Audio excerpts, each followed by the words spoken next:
Crystal here, and welcome back to Politics in Pajamas.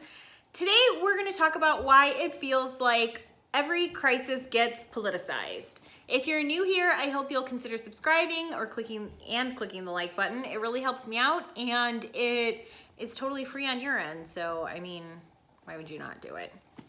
So as I'm filming this, we're in the middle of a pandemic. Literally, it's been classified as a pandemic. I'm really hoping that you're watching this from some sort of amazing version of the future where everything was fine and the entire country was accused of overreacting and pretty much nobody else dies. I don't know that that's gonna happen, but that's what I'm hoping for. And it is giving us evidence in real time of how every aspect of our lives is political, which in turn makes it clear why it's so important to vote for politicians who make decisions that you agree with. And even on a more foundational level, why it's so important for you to vote.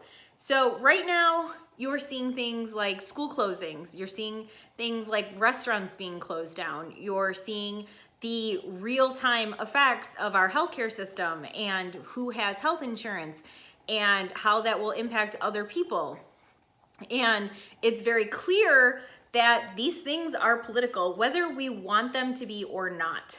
So there are really clear standards of why it's so important to have the right leaders in charge to make these decisions, and who are going to make decisions that you do agree with, but also decisions that are going to keep the most people safe as possible. So ideally, in an ideal world, all of the politicians would just listen to these amazing science and health experts and be able to make clear decisions that have nothing to do with politics. But that's not how it actually plays out, as you're seeing, because there's been varied responses from various governors and varied responses even from the federal administration, like from people like Trump. So whereas the Illinois governor, J.B. Pritzker, who's my governor, has made a lot of drastic decisions, including closing schools for a couple weeks. He's also just announced today that he's going to be closing the indoor seating area of all restaurants and bars to keep this thing contained. And he's working with the grocery stores to make sure supply chain is taken care of. They also have to make decisions about how they're handling unemployment and how they're handling feeding kids who get school lunches and who might not have food if they don't have that. These are all choices that they're making that are inherently political. I would like to think that from an outside perspective, these are obvious choices. Like, of course you should give kids food, but that's a decision to make, because you have to decide how to fund getting those meals to the kids' houses, whether you have a system in place to get food to the kids' houses. And politicians do not always make the choice that seems most altruistic in the moment, especially if they have other motivations. As you're seeing, Donald Trump is making very different decisions. He at first tried to downplay the coronavirus as not a big deal. He admitted on tape that he kept people on a cruise ship because he didn't want to increase the number of cases in the United States because he didn't want it to look bad.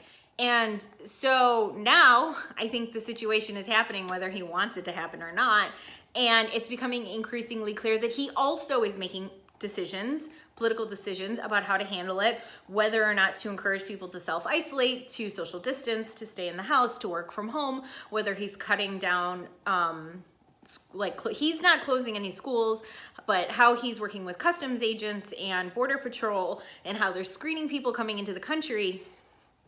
These things cannot not be political. So in the moment, you have to make decisions, and those decisions are going to be inherently political decisions.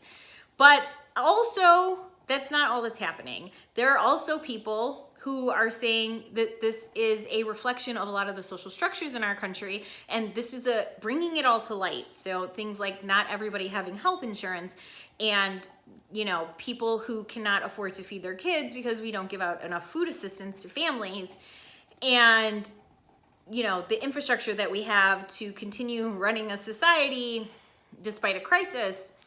And these are things that we might not be able to change right now. We're not going to be able to implement Medicare for all tomorrow, but it's hard as somebody who does believe in a lot of these programs to sit there and pretend like it's not connected.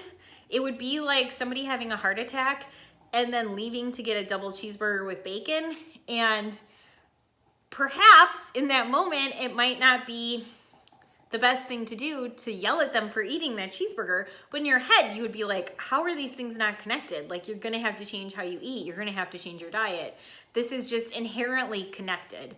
And that is what happens in a crisis and with decisions that have to be made. They are political, which really drives home the point that you need to vote for people who you want making good decisions in these situations, but also on a foundational level, you need to vote.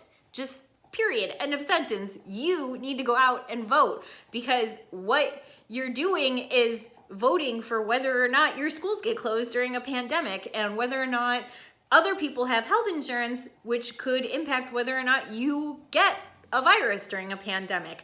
You're voting for people and who are going to decide whether restaurants are closed.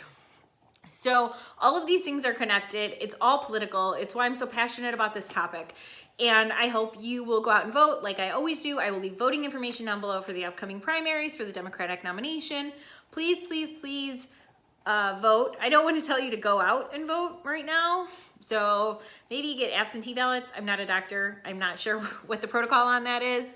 But if your state is holding their upcoming primary, make sure you're in touch with their local news sources so you know what's going on. Thank you so much for watching, and I will see you in my next video.